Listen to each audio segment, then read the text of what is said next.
Et bonjour à tous, c'est Chess Market et on se retrouve aujourd'hui le mercredi 11 décembre 2024 pour une nouvelle analyse sur le BTC et les autres altcoins. Donc avant de démarrer cette vidéo, comme d'habitude, petit disclaimer, cette vidéo n'est pas un conseil d'investissement, vous connaissez la chanson. Ne vous basez pas sur mes vidéos uniquement pour faire vos trades ou vos investissements, ce ne sont pas du tout des conseils en investissement tout simplement, hein. Ce sont que mes propres analyses qui n'en regardent que moi. Voilà, alors maintenant que le disclaimer est fait, que s'est-il passé depuis 2 jours? On a subi là depuis 2 jours des journées vraiment rouge sang comme on les aime pas du tout, hein, sur les cryptos de manière générale. Alors un peu moins sur le BTC, même si on a quand même pas mal baissé. Si vous regardez là les deux bougies rouges là qu'on a fait, donc c'était lundi et mardi, c'était vraiment pas beau du tout à voir. Sur les alts, c'était un vrai bain de sang. 2 jours consécutifs, on était quasiment à moins 15% pendant 2 jours consécutifs. C'était pas beau à voir. On va voir qu'on s'est fait quand même prendre pas mal de stop loss. Alors moi j'avais sorti une vidéo donc du coup la semaine dernière, il me semble c'était donc dimanche dernier. On avait quand même des belles opportunités. Ouais, malheureusement en fait on s'est fait prendre le stop loss. Voilà, on s'est fait ramener à la réalité par le marché. Ça arrive, hein, sur le marché des cryptos, hein, faut s'y habituer, c'est normal.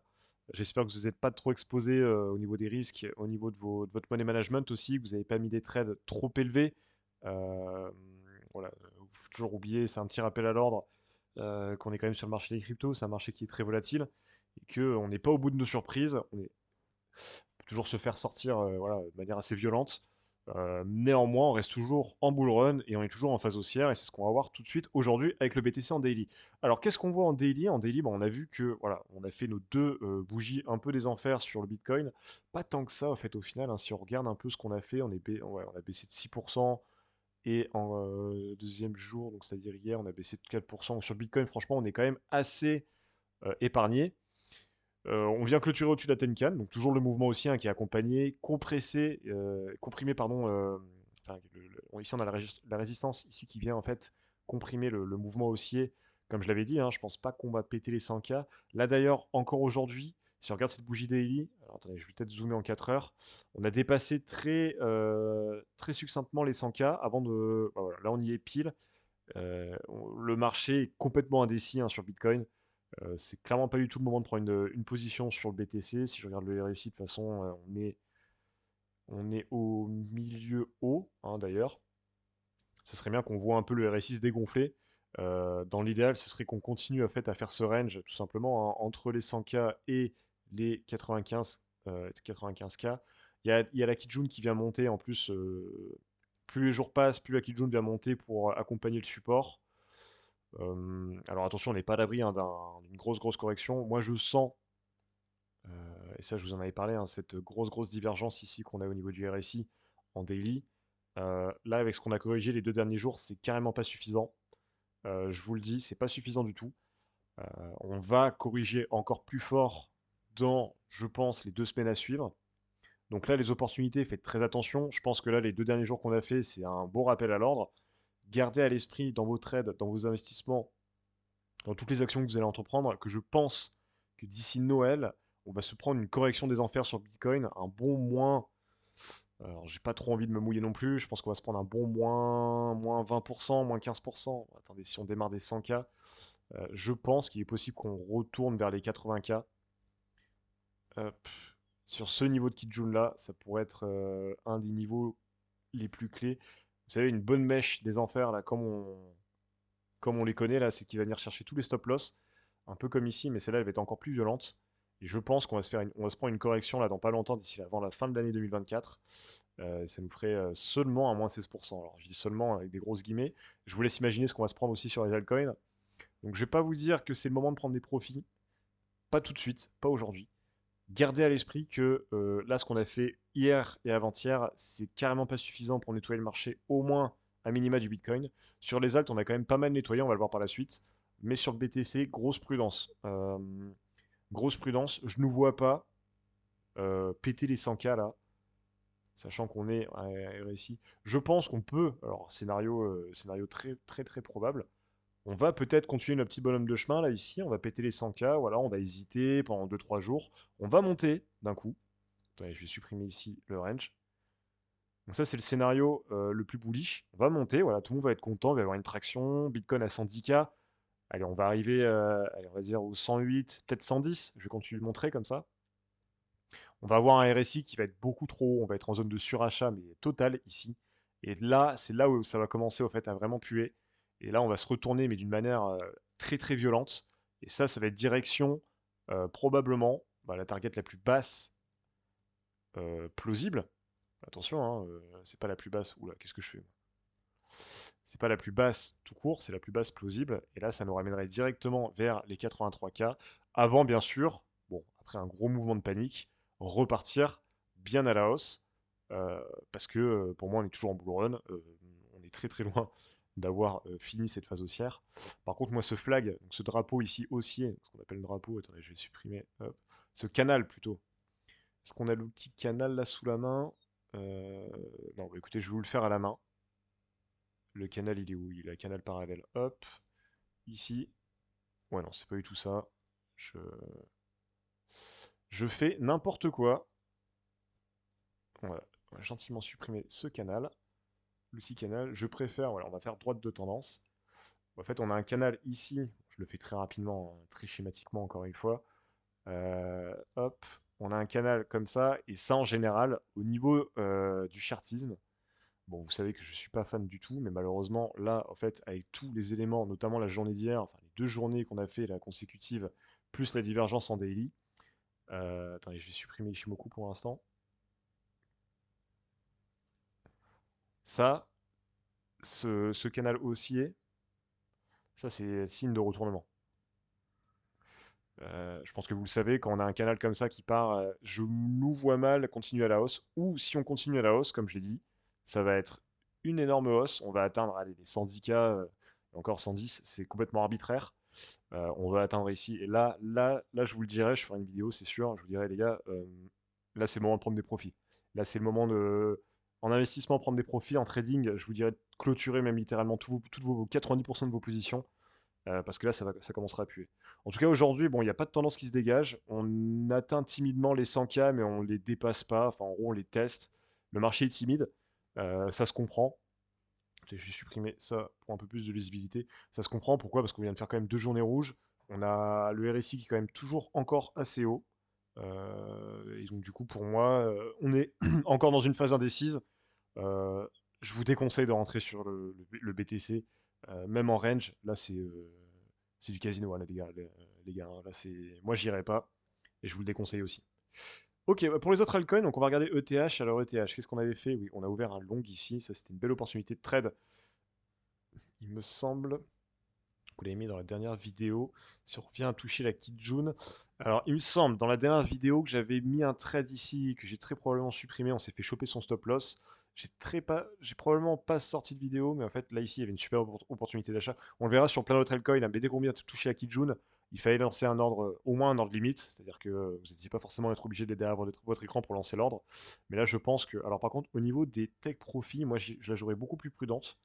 Euh, Au niveau des targets. Je prends une target qui est beaucoup plus safe, beaucoup plus prudente. Ici, au niveau des 3900.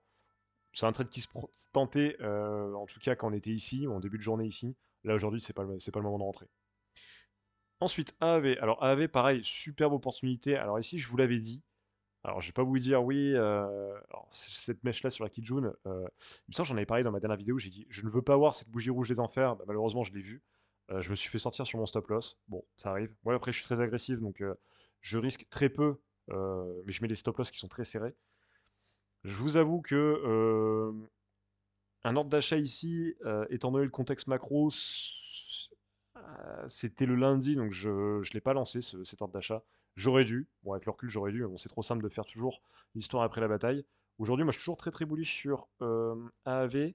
Néanmoins, la target des 350 me semble quand même assez peu atteignable pour le moment. On fait quand même des gros volumes, mais si vous regardez le RSI, on est toujours en surachat. Et on fait pas des bougies dingues. Et surtout, le Bitcoin va venir dicter, en fait, plus ou moins la tendance. Là, aujourd'hui, on l'a tous vu, c'est le Bitcoin.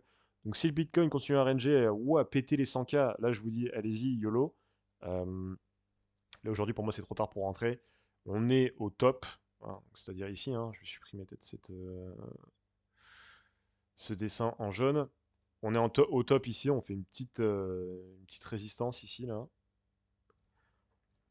le marché est trop indécis, en fait, hein, ça reflète un peu ce que nous fait le Bitcoin. Donc pas de trade pour l'instant à prendre. Il y avait une super opportunité ici, hein, vous voyez sur la Kijun, c'est encore une fois très très chirurgical. Mais AV, sur le long terme, moi je suis encore très très bullish. Sur Chiliz, qu'est-ce qu'on a? Chiliz, on a rebondi sur la Kijun. Moi j'attendrai quand même la clôture daily. Pourquoi? Parce que on ne sait pas si on va partir à la hausse comme à la baisse. On a fait quand même des belles bougies. Voilà. Ici on s'était dit c'était une belle zone de support. Au final on est quand même allé chercher bien bien bas. Bon ça c'est les stop loss. C'est quand même bon signe qu'on clôture au-dessus de la Kijun. Encore une fois, à voir avec ce que nous fait le Bitcoin. Mais moi, j'attendrai avant de sortir un trade. Non, pas ici. Avant de sortir un bon trade. Bon, là, ici, c'est des opportunités qui sont passées. Il me semble, pareil, j'avais conseillé ici sur Chiliz de lancer un trade. Bah là, en fait, avec la bougie qu'on a fait lundi, hein, ça, c'était stop loss assuré. Hein. On vient se faire prendre le stop loss, ça, c'est sûr. Bon, ça arrive, hein, mais bon, en tout cas, bon signe, on clôture au-dessus de la Kijun, et ça, sur le long terme, ça nous permettra peut-être d'aller chercher encore notre nouveau top, un minima, enfin, sur le long terme, je parle sur les 2 prochaines semaines à venir, on pourra peut-être probablement remonter sur le prochain plus haut qu'on a fait, donc aller chercher un petit 25%, ça se fera en 2 semaines, je pense, pourquoi pas. En plus, on a la Tenkan Monthly ici, hein, on la voit pas très bien, mais ici, on a un beau niveau de support résistance hein, qui se dessine. Donc ici, belle zone d'achat pour moi. Mais bon, pour l'instant, attendre confirmation daily. Le GLD, même configuration, sauf que là, la Tenkan, elle est pas en dessous, mais elle est au-dessus. Donc là, ça nous fait un niveau de résistance qui sera un peu plus fort. Il faudra un gros momentum pour venir péter ces niveaux-là. Moi, quand je vois ici sur GLD, alors on regarde sur Chiliz, les volumes ici sont descendants. En tout cas, bon, on attend de la clôture, il nous reste encore 5 heures. Mais bon, ces volumes-là vont pas être dingues, je pense. Ils vont peut-être être dans la moyenne, ils vont peut-être augmenter, vous me direz, pour les 5 heures qui restent. Le GLD, j'ai un peu moins confiance, surtout qu'en plus, on va très probablement se casser les dents en fait sur ce niveau de support. Si on vient les péter à la hausse, attendre confirmation pour repartir, pourquoi pas, mais c'est pas la meilleure opportunité du monde. Avax. Avax, même configuration que Chiliz, on a clôturé au-dessus de la Kijun, on vient tester la Tenkan en toute humilité. Néanmoins, encore trop indécis. Il me semble que je suis rentré là en scalping sur un petit short. Je vais vous montrer ça tout de suite. Oui, j'y suis toujours d'ailleurs. Ouais, le short que j'ai mis ici. Voilà, ici on a fait un double top. Bon, c'était assez évident. Petit short avec comme take profit, pardon, ce niveau-là, qui doit correspondre à un niveau en 1 heure ou en 4 heures. Ouais, bon, beau short. Voilà, bon, de toute façon, c'est une petite opportunité qui se présentait là tout de suite. Ouais, c'est le niveau à mon avis de. C'est le niveau de SSB. Bon, bref. En tout cas, sur Chiliz, sur Avax, pardon, pas d'opportunité qui se dégage. Attendre la clôture. Moi, j'attendrai quand même la clôture de demain. Parce que c'est pas impossible qu'on se fasse rejeter par la Tenken et qu'on retourne vers la Kijun. À voir. Bend, qu'est-ce qu'il nous fait Bend, il a clôturé quand même en dessous de la Kijun. Donc là, gros signal baissier, attention. On va quand même attendre la clôture en daily, mais c'est fort probable qu'en fait, on vient clôturer pile au niveau de la Kijun. Ici, là. Oui, on va descendre. On va clôturer ici. Et ça veut dire. Ça veut dire c'est signal très baissier. Donc faut surveiller de très près, ne rentrez surtout pas tout de suite. Euh, à surveiller de très près sur Ben, mais pas le meilleur actif pour le moment pour rentrer. Atom, bah voilà, hein, coincé entre la Kijun et la Tenkan, on a pas mal de niveaux de support, de résistance pardon, qui se dessinent. À voir ces mêmes configurations que les autres altcoins, à voir ce que nous donnera le Bitcoin dans les jours qui suivent. Solana, en fait, on est revenu dans ce niveau. J'avais dit, ça c'est les traits en fait, que j'avais dessinés. Donc là, il y avait une opportunité de trade, mais avec un stop loss beaucoup trop serré, hein, on s'est fait prendre sur le Solana, c'est dommage. On va rester Solana, voilà, on va rester dans ce niveau de range, hein, pas dingue du tout entre les 215 et les 260. Pas d'opportunité en tout cas qui se décide. Il y avait épaule tête épaule pardon qui se dessinait, donc on avait une bonne baisse. Au niveau du RSI, on est au niveau des 50, bon, pas grand chose, on a du jus, mais bon, là, franchement, on est vraiment dans une inertie totale. Link, Link, vous voyez, on a quand même bien clôturé au-dessus de la Kijun, même si on allait la chercher hier, euh, un tout petit peu. Link, ça, on reste très bullish.